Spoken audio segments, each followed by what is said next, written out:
Monsieur le président d'ICOMOS, madame la vice-présidente de la Fondation Perret, monsieur Botton, architecte du projet, mesdames et messieurs les membres du conseil scientifique de la restauration de la tour, mesdames et messieurs. Je me présente, je suis Isabelle Peter, je suis adjointe à la maire de Grenoble et je vous prie de m'excuser parce que malheureusement je ne pourrai pas rester bien longtemps avec vous aujourd'hui. Je suis très heureuse de vous accueillir ce matin au musée de Grenoble. Et si nous sommes réunis aujourd'hui, c'est autour d'un chantier tout à fait singulier. Un chantier qui, à bien des égards, sort de l'ordinaire. Par son objet d'abord, la tour Perret, monument pionnier du béton armé construit en 1925 et longtemps resté sans équivalent. Par son état ensuite, une œuvre fragile, expérimentale, qui posait des défis techniques rares. Par son ambition enfin, non pas simplement conserver, mais permettre à nouveau l'accès au public. Car restaurer la tour Perret, ce n'est pas reproduire à l'identique. C'était comprendre un matériau, une technique, une intention architecturale encore en partie inexplorée. C'était intervenir avec précision, parfois avec humilité, face à une œuvre qui a plus de 100 ans et qui, dès son origine, relevait de l'innovation, et découvrir des surprises au fil du chantier. Cette entreprise a donc été exceptionnelle. Ce chantier a mobilisé des savoir-faire très pointus, des entreprises, des ingénieries, des artisanes et artisans capables de travailler au plus près de la matière, presque comme des orfèvres. Des moments spectaculaires comme l'héliportage de la boule sommitale. Ce chantier qui a nécessité de documenter, d'observer, d'expérimenter, et qui, à ce titre, a été suivi bien au-delà de notre territoire. Car ce qui s'est joué ici dépasse Grenoble. La restauration de la tour Perret constitue aujourd'hui un véritable retour d'expérience pour toutes celles et tous ceux qui, en France et à l'international, travaillent sur le patrimoine du XXe siècle et en particulier sur le béton armé. C'est un chantier qui fera référence. Mais cette exigence technique n'a jamais été dissociée d'une ambition simple, rouvrir la tour à toutes et tous, celle qui était nommée à l'origine la tour pour observer les montagnes, avant l'avènement des congés payés, lorsque les ouvrières et les ouvriers n'avaient pas les moyens de quitter la ville. Le point de vue à 360 degrés que cette tour offre, que les plus anciens et anciennes connaissent, il redeviendra accessible dès le 10 juillet 2026, après plus de 60 ans de fermeture. Et déjà, certains habitants et certains habitants, lauréats d'une tombola intervenue pendant le marché de Noël, ont pu en retrouver le sommet, redécouvrir ce regard unique sur la ville et les montagnes. C'est là toute la réussite de ce projet, avoir su conjuguer une intervention d'une grande complexité avec une finalité profondément populaire. Je veux saluer ici l'engagement de l'ensemble des équipes mobilisées sous la direction de François Botton et avec l'expertise de Cédric Avenier, ainsi que l'ensemble des partenaires qui ont rendu ce projet possible. Le département, l'État, la Fondation du patrimoine, les entreprises qui ont participé au mécénat financier et ont concouru en nature au rayonnement du projet. Je veux aussi saluer les agents et agentes de la ville mobilisés sous l'égide de Valérie Bacchiani. Merci à ICOMOS de l'organisation de ce colloque. Il prolonge pleinement ce que ce chantier a initié. Le partage des connaissances, la mise en discussion des pratiques et la construction collective de nouvelles références pour le patrimoine contemporain. Je vous souhaite une excellente journée de travail, riche d'échanges et de perspectives. Merci. Bien. Bonjour à tous. Je me présente, je suis Éric Palot, je suis architecte en chef des monuments historiques, hélas honoraire. Oui. Aujourd'hui, à ce titre, plutôt présent en tant que président d'ICOMOS France, que j'ai l'honneur de présider après mes successeurs qui sont déjà dans la salle, Benjamin Mouton, Jean-François Lagneau, et mes successeurs, j'espère qu'ils sont aussi là. ICOMOS France, vous le savez tous, c'est le comité français d'ICOMOS International. Nous sommes une organisation non gouvernementale reconnue d'utilité publique. Nous sommes à peu près 1200 en France, de 1200 à 1500, ça dépend des années, de bonnes années en ce moment. Comité national qui regroupe donc 1200 personnes d'horizons divers, des professionnels de l'architecture, architectes, ingénieurs, bureaux d'études, historiens, documentalistes, membres de l'administration, etc., mais aussi entreprises de restauration des monuments historiques, collectivités locales, etc. Et nous sommes le comité français d'un ensemble qui s'appelle ICOMOS International, qui lui regroupe 112 pays, et 112 pays, c'est à peu près 12 000 membres sur la communauté, ce qui fait qu'on a la chance de pouvoir travailler et de réfléchir sur les objectifs qui sont les nôtres, de promouvoir la théorie et l'intérêt pour le patrimoine en général, aussi bien à l'échelon national qu'à l'échelon international. Voilà, pour les quelques mots. Alors, d'abord, je voudrais prendre le temps de faire quelques remerciements. Alors, merci à la ville de Grenoble qui vient de nous accueillir et qui a bien voulu surtout organiser avec nous le colloque d'aujourd'hui et la visite d'hier. Pour ceux qui ont eu la chance de la faire, c'était un sacré moment. Bien sûr, merci à l'ensemble des équipes qui ont œuvré sur cette opération, qui sont en grande partie dans la salle, maîtres d'ouvrage, maîtres d'œuvre, entreprises, compagnons, qui nous restituent aujourd'hui cet important témoignage, et nous reviendrons tout au long de la journée, du début du XXe siècle. Merci également au comité de pilotage de la journée d'aujourd'hui, pour son implication depuis 9 mois, finalement, une bonne gestation. Valérie Vacchiani, que vous verrez aujourd'hui, Cédric Avenier également, que vous verrez, François Botton, bien sûr, et pour ICOMOS, autour de moi, Isabelle Palmy et Théophile Moussu. Merci à tous. Merci à la Fondation Louis Vuitton, qui est dans la salle également, et à son directeur des partenariats, Pierre-Olivier Boyer, pour avoir accepté de mécéner la journée. Voilà. Et puis, bien sûr, merci à tous les intervenants du jour pour avoir accepté de partager leur expérience de cette opération, vous le verrez, peu ordinaire, et surtout, merci à vous d'être venus si nombreux. Enfin, vous le savez peut-être pas, mais nous sommes 200 inscrits, 150 en salle, 50 en ligne. J'y vois quand même la preuve que malgré un peu les temps troublés que nous traversons, le patrimoine, ses valeurs et l'attachement que nous portons à le préserver sont des éléments forts qui comptent et sur lesquels nous devons nous appuyer. Alors, ce n'est pas un discours politique, je ne suis pas politique, mais c'est ce qu'on pense. Voilà, mais bref, ensuite, permettez-moi aussi de vous dire pourquoi ICOMOS France, que j'ai l'honneur de présider, a souhaité encourager et coorganiser ce colloque aujourd'hui sur la restauration de la tour. Alors pourquoi ? Parce que bien sûr, et on le verra tout le long de la journée, l'édifice le mérite en raison de sa conception avant-gardiste, on y reviendra, et de sa technicité et du matériau qu'il constitue. Deuxièmement, parce que cette tour, pour nous, architectes, c'est l'éminent témoignage d'un concepteur majeur du début du XXe siècle. Je crois que Christiane reviendra là-dessus. Auguste Perret, peut-être pas assez connu, en tout cas reconnu.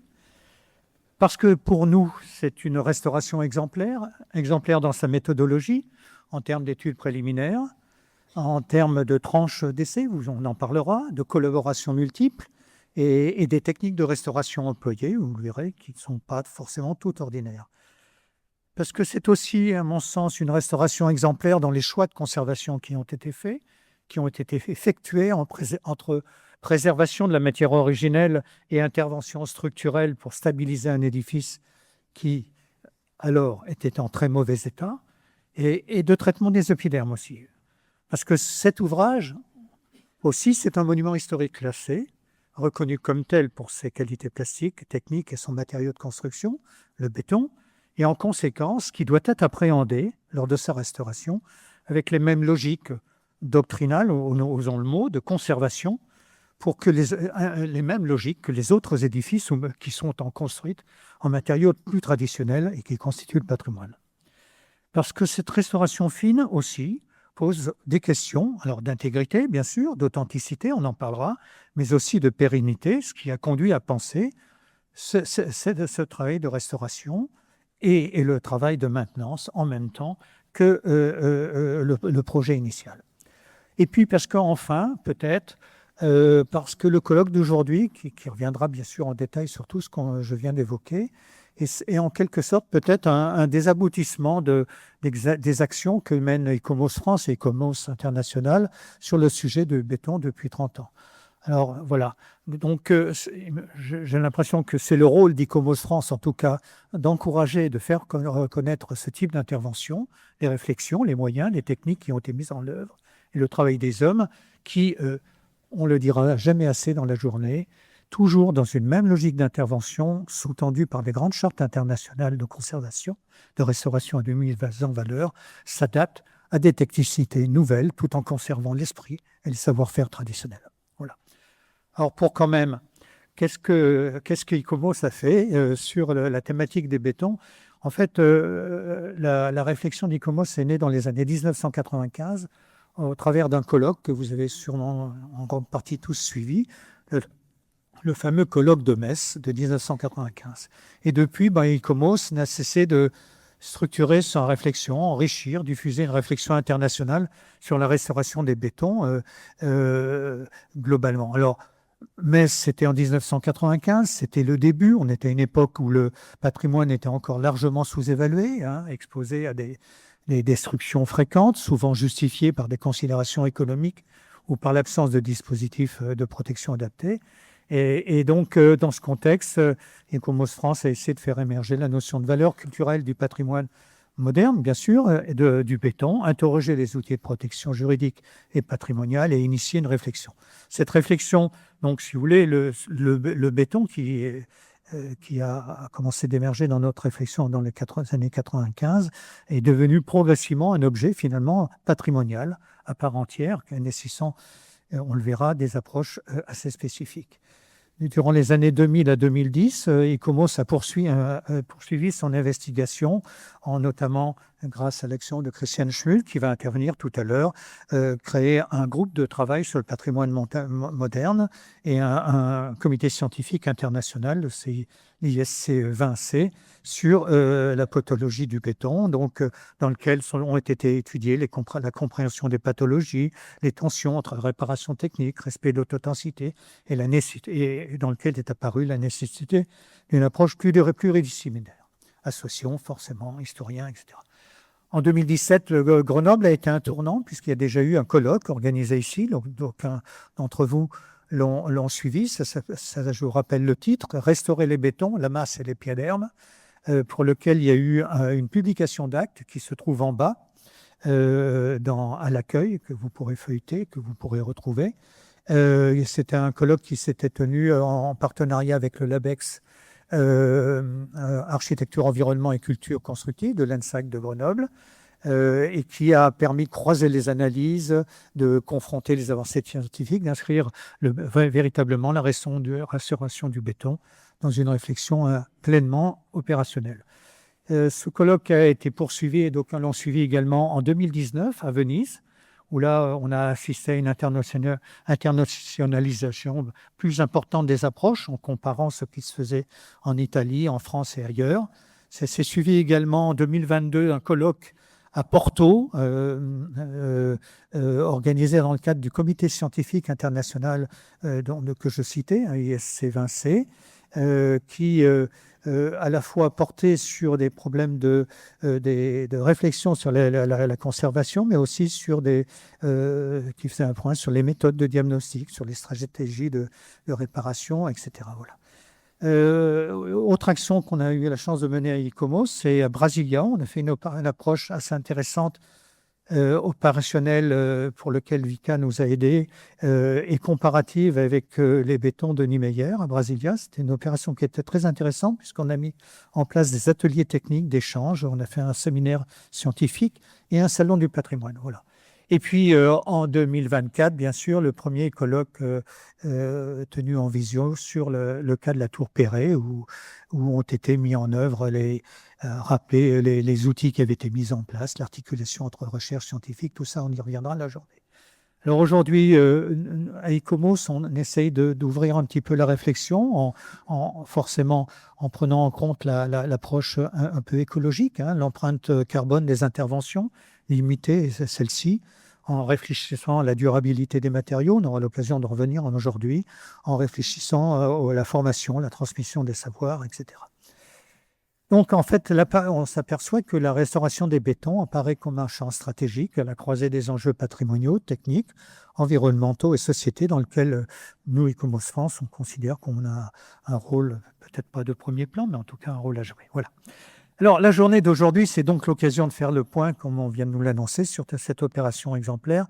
Vous avez vu, il y aura plusieurs parties. Un rappel historique et technique, tout d'abord, à plusieurs voix, sur la construction de la tour, son originalité, ce qui en a fait un ouvrage d'exception, sur son concepteur.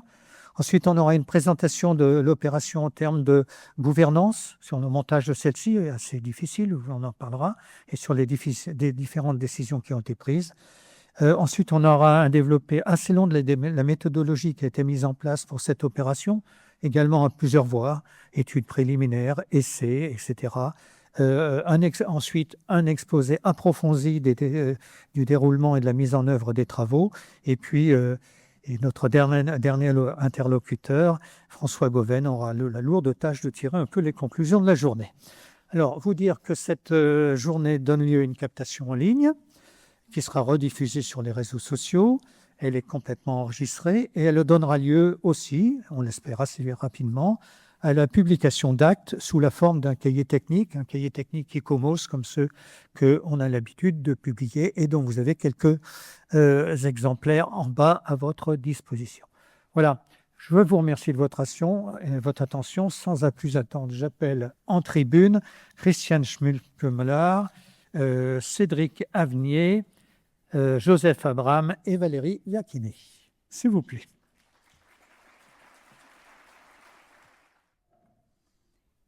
J'ai commencé par une phrase d'Auguste Perret. Remarquez que ce sont les édifices inutiles qui survivent.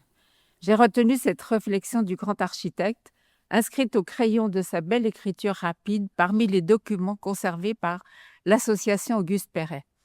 Cette phrase peut surprendre de la part d'un homme qui a vécu l'époque héroïque du fonctionnalisme et qui a tellement cru aux leçons de l'architecture utilitaire. La tour de Grenoble est une construction inutile, comme l'était la colonne Trajane, comme l'était la tour Eiffel. Malgré les exemples antérieurs, on ne croyait pas à l'élégance du béton en 1925. La masse d'une tour en béton n'allait-elle pas compromettre le site grandiose ? La tour Eiffel fut en effet un jeu extravagant et phénoménal de virtuosité technique. La tour de Grenoble le fut elle aussi, mais on l'oublie pour ne retenir que son aspect qui évoque une précieuse pièce d'horlogerie. Le commissariat de l'exposition de la Houille Blanche avait commandé à Auguste Perret une tour signal.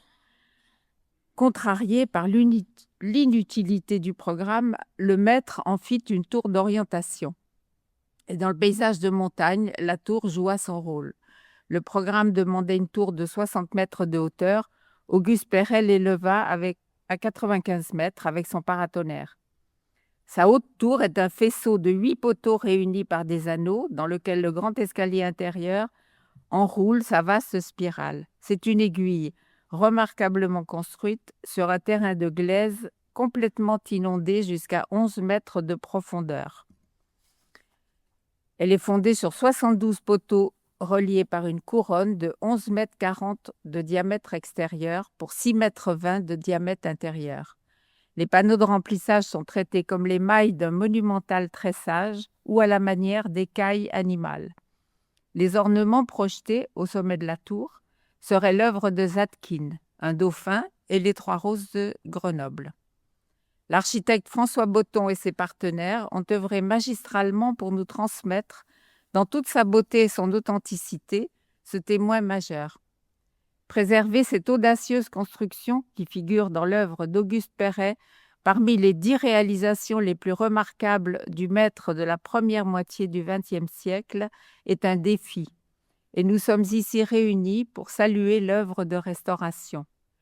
Je voudrais rappeler ici que la tour de Grenoble est un des édifices les plus importants, comme l'est l'église du Raincy, l'immeuble de la rue Franklin, la salle Cortot, l'immeuble de la rue Renoir, le garde-meuble national, le palais d'Iéna, qui est l'ancien musée des travaux publics, la tour d'Amiens et enfin la ville du Havre, qui a fêté ses 20 ans d'inscription sur la liste des biens inscrits au patrimoine mondial en 2025.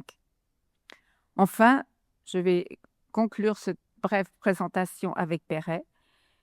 L'ère qui débute est marquée par trop de merveilles dans l'ordre scientifique pour que nous puissions démêler celle qui, dans les temps futurs, caractérisera notre époque. Je pense que la tour caractérise notre époque, enfin l'époque de Perret, qui est devenue la nôtre, et je vous remercie pour votre attention.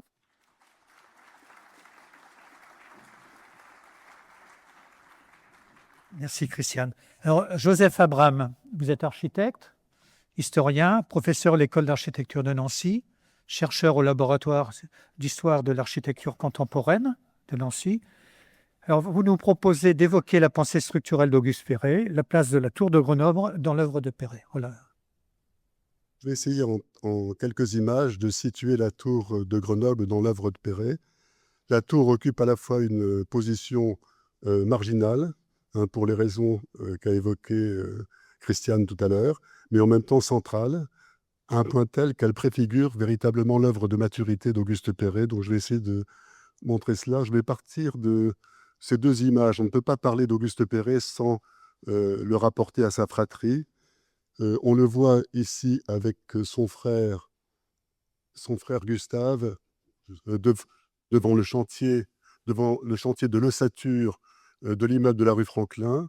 dont il faut rappeler qu'il n'a pas été réalisé par l'entreprise Perret, mais par un concessionnaire Coignet, parce qu'à l'époque, l'entreprise ne maîtrisait pas le béton armé. Mais c'est l'entreprise qui va terminer l'immeuble. Une fois le statut réalisé, l'entreprise Perret va terminer l'immeuble avec un certain nombre de difficultés pour trouver des financements. L'image qu'on voit à côté est une image très rare, puisqu'on voit les trois frères. Auguste et Gustave sont les architectes. Ils ont fait l'école des beaux-arts dans l'atelier Gadet, qui était l'atelier le plus prestigieux que l'on puisse imaginer, le premier professeur de théorie de l'école des beaux-arts, le poste qu'aurait souhaité Viollet-le-Duc quelques décennies auparavant, qu'il n'a pas obtenu. Et Auguste Perret l'a eu comme chef d'atelier, ce qui est extrêmement important. On voit ici les trois frères, et c'est une photo qui a été faite par Pierre Dalloz devant une grange cistercienne. Et Pierre Dalloz vivait en partie à Sassenage, donc pas très loin d'ici. Il a été l'un des meilleurs connaisseurs, disons, de Perret, au même titre que Le Corbusier et encore un troisième personnage dont je parlerai tout à l'heure, qui est Jean Prouvé, qui a dit des choses absolument essentielles sur la structure de production singulière qu'était l'entreprise Perret. Alors, nous voyons cette photo, nous sommes ici en 1951. Donc, il reste 3 années à vivre à Auguste, 1 année à son frère Gustave et Claude, qui était le plus jeune ici. Nous avons, je crois, son petit-fils qui est présent dans cette assemblée. Claude était le gestionnaire, il n'avait pas fait d'études d'architecture. L'image suivante me permet de situer Perret dans l'histoire du béton armé. Je disais que parmi les personnes qui ont le mieux compris Perret, il y avait Jean Prouvé. Jean Prouvé, vous le savez, n'était pas ingénieur.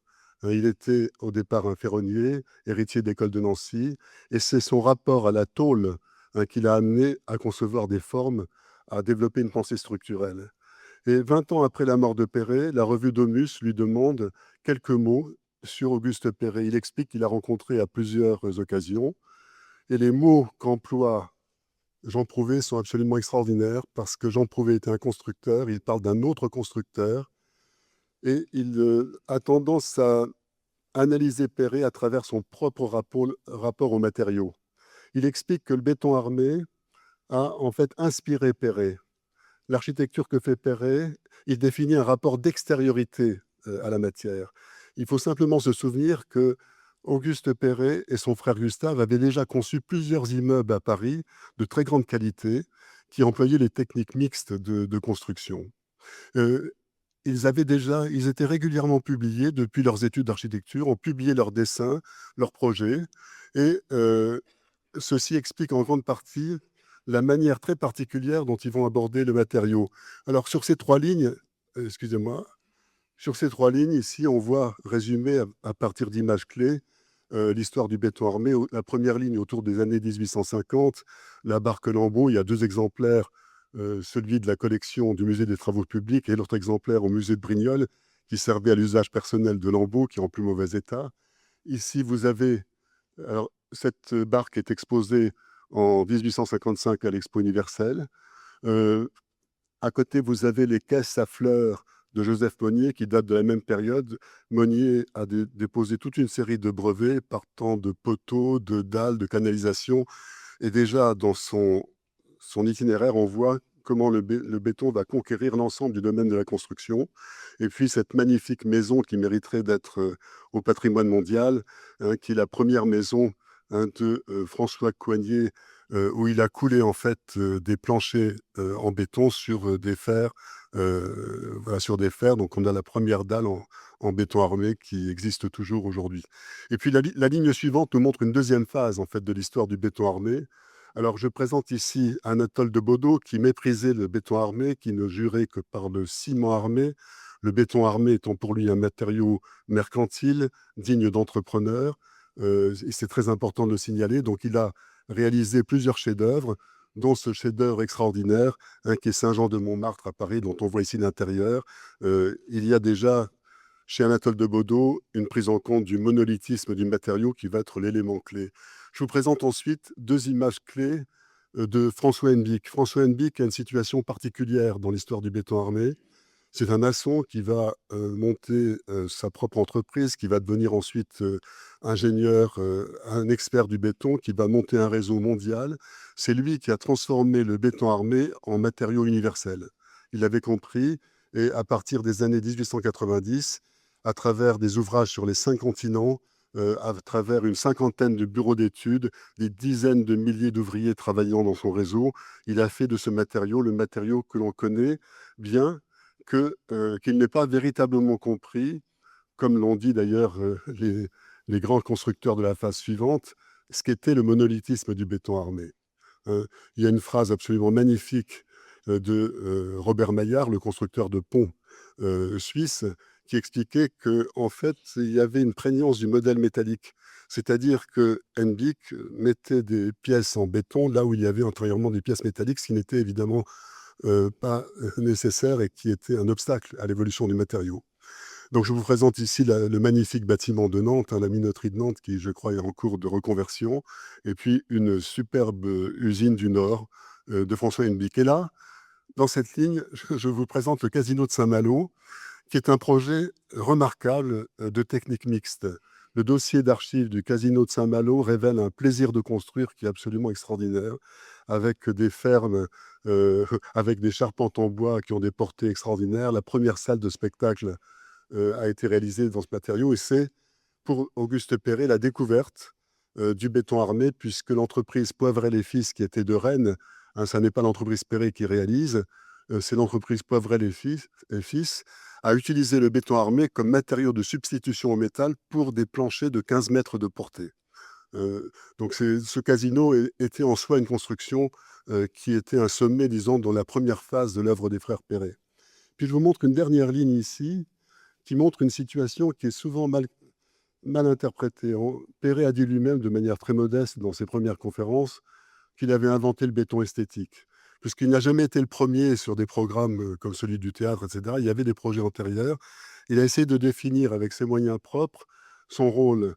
Mais en réalité, Perret fait partie de ces 4-5 constructeurs qui ont eu une réputation mondiale à partir, disons, de la critique de Freycinet.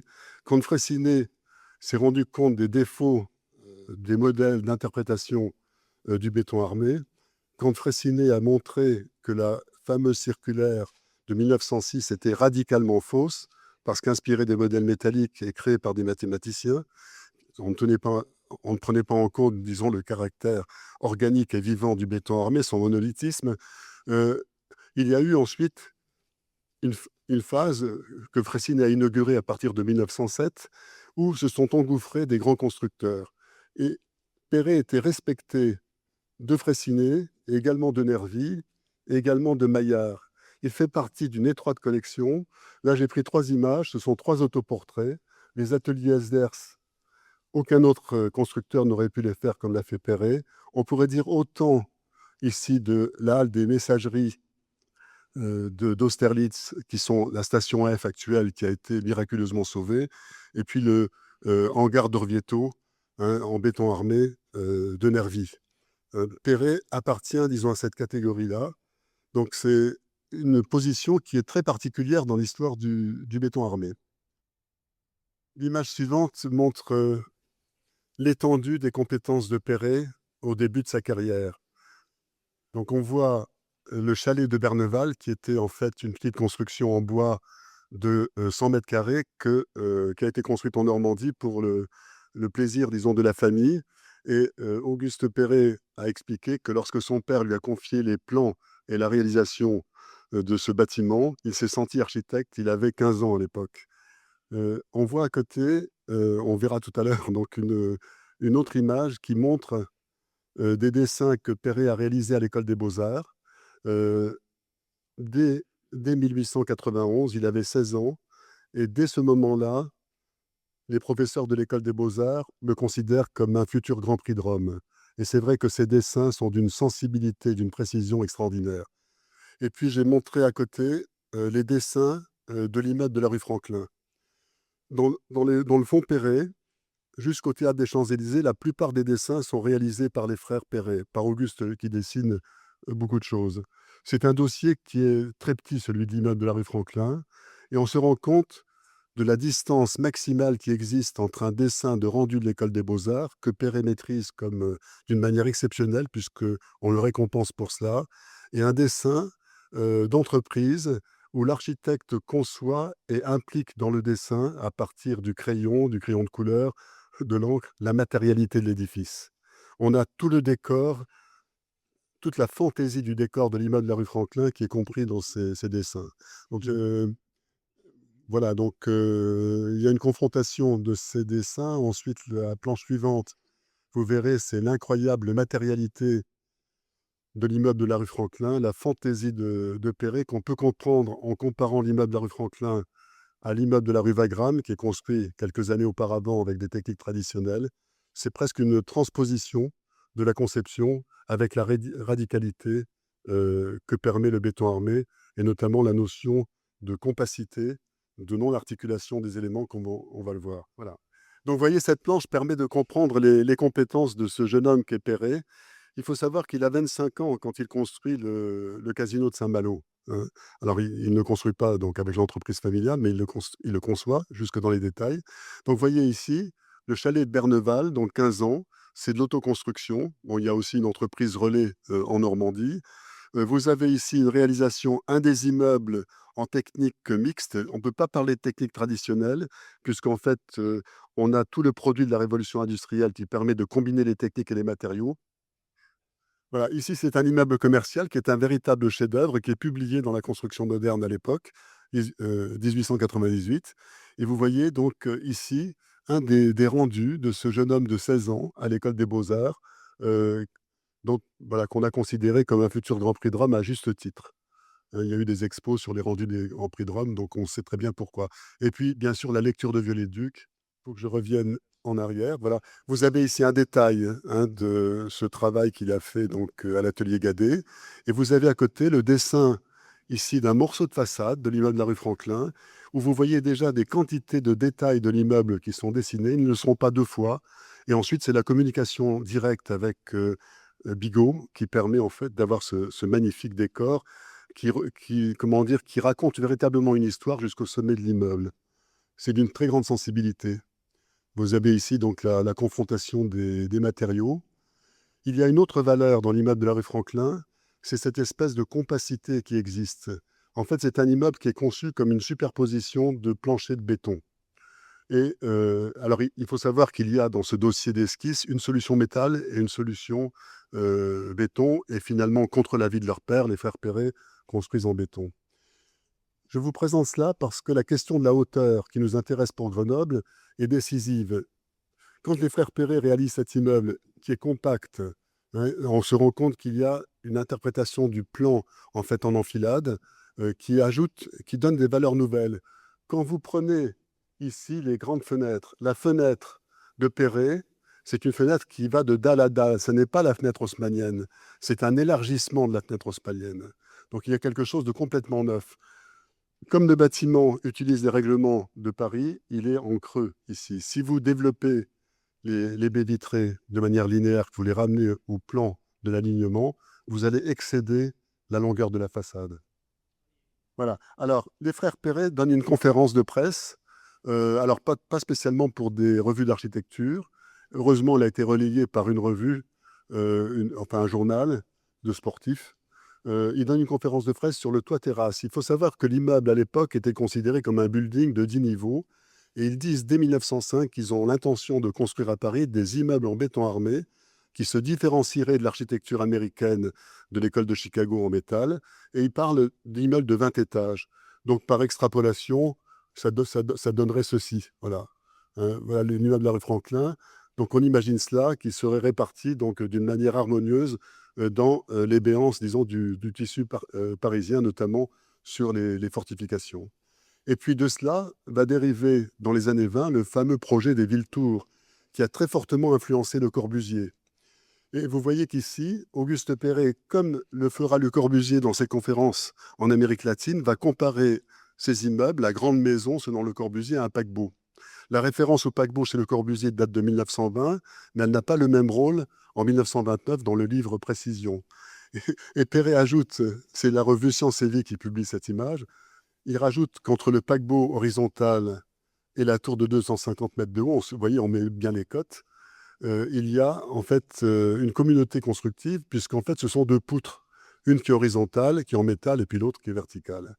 Et donc, vous voyez ici ce que donne, malheureusement, dans les livres d'histoire, on utilise toujours une image qui a été dessinée par les illustrateurs de l'illustration sur les commentaires de Perret, qui nous montre un immeuble un peu art déco qui n'a rien à voir en fait avec la proposition de Perret qu'on voit ici.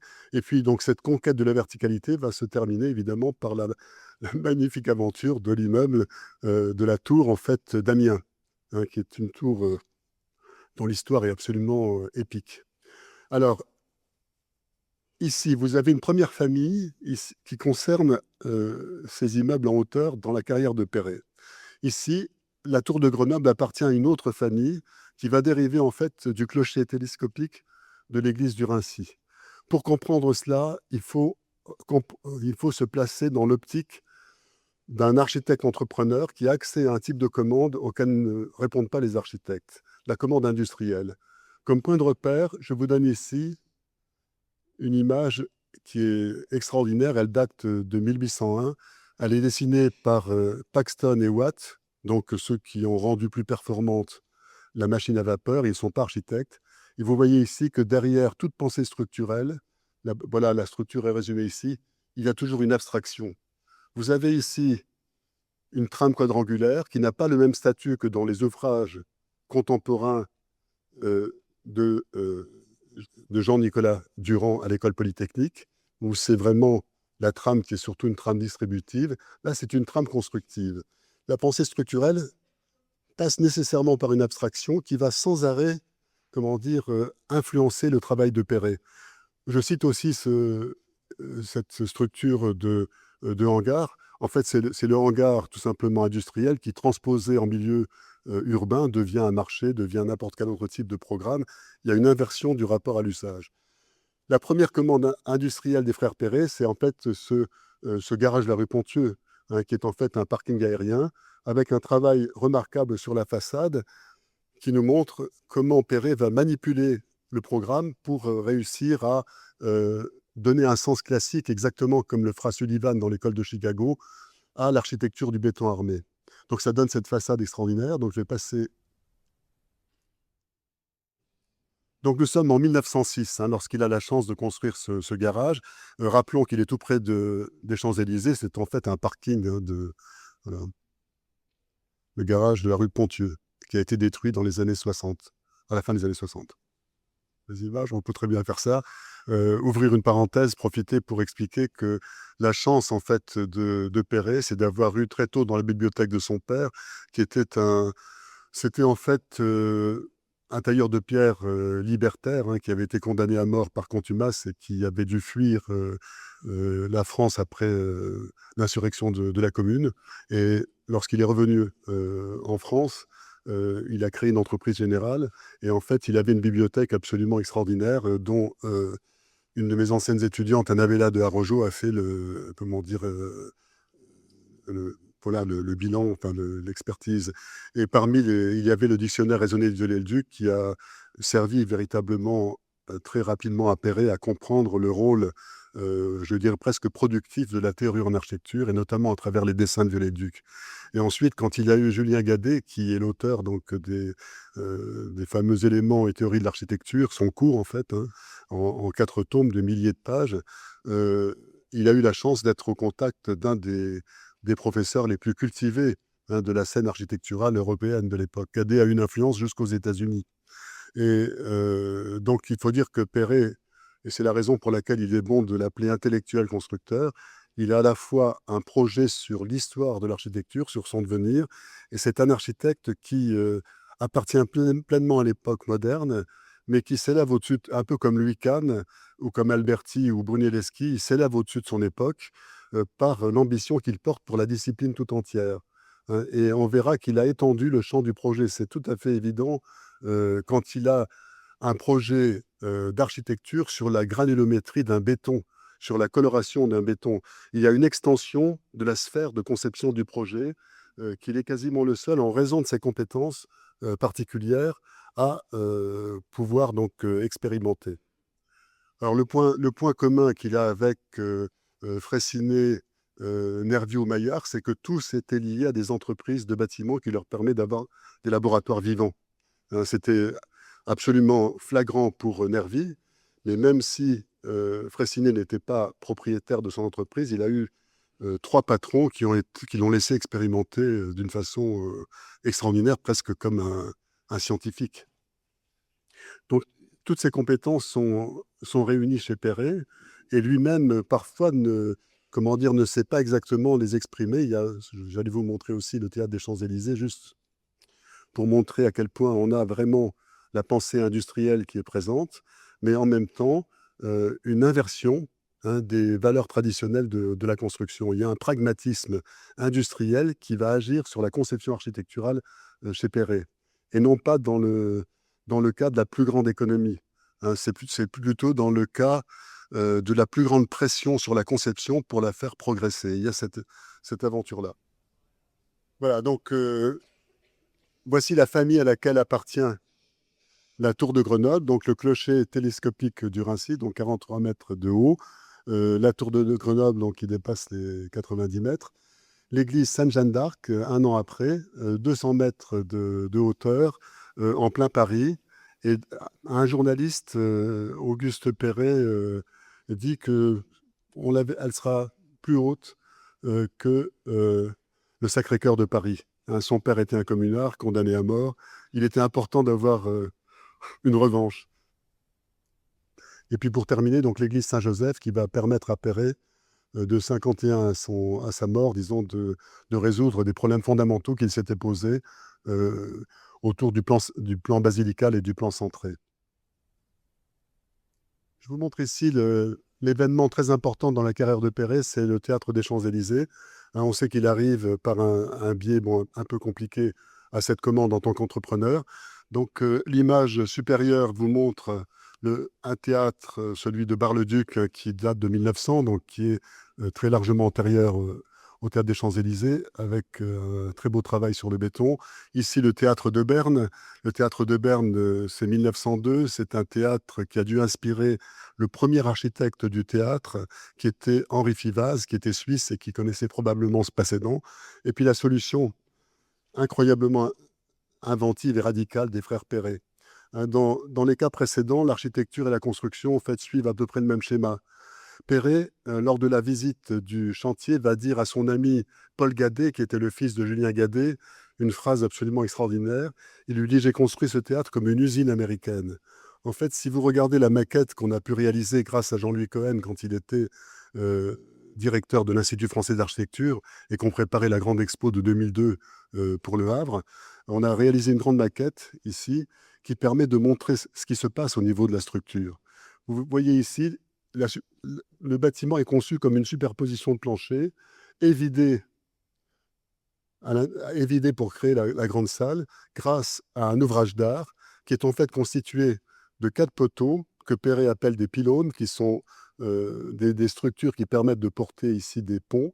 Et c'est aux poutraisons supérieures en béton armé du plancher supérieur de la salle que sont accrochés avec des filins un immense lustre qui n'est pas la coupole en fait qu'avait dessiné Van de Velde, ou qu'avait dessiné Bouvard, donc qui était l'architecte, le premier architecte du théâtre.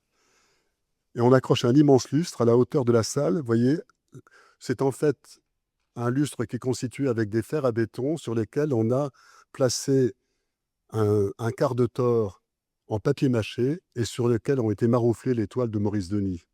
Mais ça pèse très lourd puisque vous avez un bouclier, c'est le nom qu'emploie Perret, que vous voyez ici. Là, c'est la maquette qui se trouve au musée d'Orsay, qui a été réalisée donc, pour Maurice Denis. Vous avez ici des plaques de verre, on pourrait presque dire du cristal lalique, qui certaines pèsent entre 80 et 120 tonnes. Tout ça donc, est suspendu aux poutraisons supérieures. Donc, ce que vous voyez dans le théâtre, hein, ce n'est pas la structure du théâtre, c'est la peau en fait de l'intériorité. Et ce que vous voyez en façade, c'est la peau de l'extériorité, la peau publique, hein, qui est la façade pelliculaire avec des carreaux, disons, de 8 cm d'épaisseur, de marbre d'Auvergne. Donc vous voyez ici comment, alors dans le fameux dessin postérieur à la conception, on voit la perspective de l'ossature. Voilà, on peut extraire de cela, au centre, ici, la position de ces pylônes par rapport au balcon suspendu. Vous voyez ici les poutres ajourées qui ont permis de surélever le théâtre, qui est une immense caisse en fait en béton. Et puis, voilà, le dessin des pylônes, c'est aussi un dessin qui est postérieur donc à la conception. Eh bien, ce schéma, en fait, juste après le Théâtre des Champs-Élysées, Perret va avoir toute une série de commandes, et notamment un montateur, où il va pouvoir avoir un véritable laboratoire industriel, grâce à toute une série de commandes qui font vivre l'entreprise. Les milliers de mètres cubes de béton coulé vont permettre à l'entreprise, disons, de pouvoir se pencher longuement sur des projets très étudiés. Il faut se souvenir que Auguste Perret a créé ici quelque chose dont il a parlé, le respect du travail ouvrier, etc., la lumière. Il a créé ces fameux sheds qu'on voit ici à Montataire, qui par miracle existent toujours. Donc j'ai eu l'occasion de faire une expertise pour la ville. J'espère qu'il y aura un projet de réhabilitation. Et puis il faut se souvenir aussi de ce magnifique programme de Marignane. On a deux, ils appellent ça des alvéoles, mais c'est quand même un projet qui est conçu pendant la guerre par Auguste Perret, avec l'idée du tore, qui est lui-même incurvé, donc qui est une structure hyper rigide qu'il a dérivé des hangars d'Orly de Fraissinet, et qu'il a appliqué aussi à la couverture du Rincy, 100 mètres de portée, tout cela réalisé au sol, monté sur vérin, et on met les poteaux ensuite. Donc il fait partie aussi de la génération des années 50, Perret, qui a conduit à des ouvrages comme le CNIT. D'ailleurs, il travaille avec l'ingénieur Esquillan, qui ici travaille avec du béton armé et non de la précontrainte, qui est le futur ingénieur du CNIT. Mais on a tort de penser que la conception de la structure vient d'une ingénieure. Elle figure dans les archives antérieurement. Comme c'est d'ailleurs le cas de la Marine nationale qui malheureusement a été détruite, il y avait des inventions techniques sur les hangars d'expérimentation des sous-marins qui étaient dans les archives Perret. Donc on a beau dire que tout ça n'est pas du Perret, on a détruit des bâtiments qui étaient exceptionnels. Donc je vais passer si vous voulez, la suivante. Voilà. Donc on a ici l'église du Rincy. L'église du Rincy est une réponse et une critique au théâtre des Champs-Élysées. Vous n'avez plus une peau extérieure, une peau intérieure dans laquelle nage la structure. Perret va tenter, comme au garage de la rue Pontieux, de faire de l'architecture uniquement avec la structure. Donc la composition est rabattue en quelque sorte sur le squelette, sur quelque chose de filiforme qui met en crise de classicisme. Donc je ne vais pas commenter davantage ce plan, mais on peut dire que Perret, en manipulant les éléments de construction, a créé une architecture, et vous voyez ici grâce à la lumière, il a habillé cette structure à la fois de fausses cannelures qui sont l'équivalent des draps mouillés de la sculpture grecque antique. Donc je vais... Oui, la suivante aussi, s'il vous plaît. Voilà. Donc voilà, on revient donc à cette image où on voit comment on connaît exactement la raison pour laquelle il a développé ce système télescopique pour le Rincy. Grenoble est une révolution, donc après le clocher du Rincy. Il n'y a plus de référence architecturale. Comme chez Nervi, Nervi prend en référence la nature. Ici, c'est la tige de bambou qui est la référence de Perret. Contrairement à d'autres bâtiments où l'architecture, la construction fournit ses modèles, ici, c'est véritablement un objet qui est abstrait, qui a une régularité, et cette tendance à la compacité, à l'abstraction est fondamentale. C'est ce qui permet à Perret de subvertir en fait le classicisme. Il n'est pas néoclassique, il est un classiciste d'avant-garde. Il a reconstruit le classicisme sur la base d'une nouvelle technique. Donc vous voyez aussi comment on peut très facilement comprendre que la basilique Sainte-Jeanne d'Arc est tout simplement la création de pylônes à partir du clocher du Rincy, avec une très forte hésitation entre un plan qui se veut basilical et qui est nécessairement centré parce que couvert d'une flèche de 200 mètres de haut. Et puis ensuite, il a la chance qu'on lui offre la possibilité de construire une église qui aurait dû être une église de quartier, qui ne figure pas sur les premiers plans du Havre. Il a la chance qu'on lui demande de faire une église qui aurait la valeur d'un phare, hein, qui finalement exprimerait voilà, toutes ces personnes qui sont décédées lors des bombardements alliés du Havre. Et en quelques esquisses, on va passer du souvenir de Sainte Jeanne d'Arc à Saint-Joseph, qui est une invention dans le travail d'Auguste Perret. On peut passer la suivante.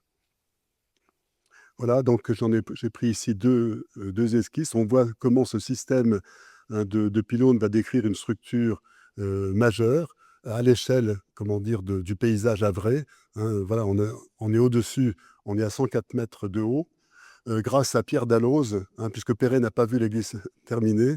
C'est Pierre Dalloz qui a réuni un petit comité d'architectes parmi les élèves de Perret pour augmenter, à juste titre, la hauteur de la flèche, hein, qui est beaucoup plus adaptée, disons, au paysage. Donc c'est une église phare.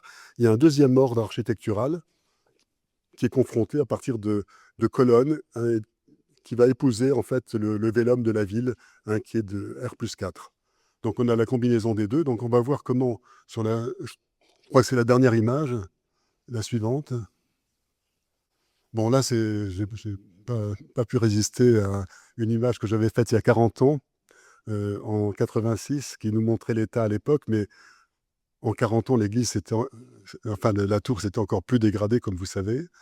Vous voyez ici, donc, voilà, quelques éléments. Le dossier est très intéressant parce qu'il y a une espèce de recherche du caractère avec des dessins qui ne sont pas de Perret dans l'agence. Et puis, à un moment donné, donc, il embraye sur les véritables questions structurelles. Ensuite, là, je crois que c'est la dernière image.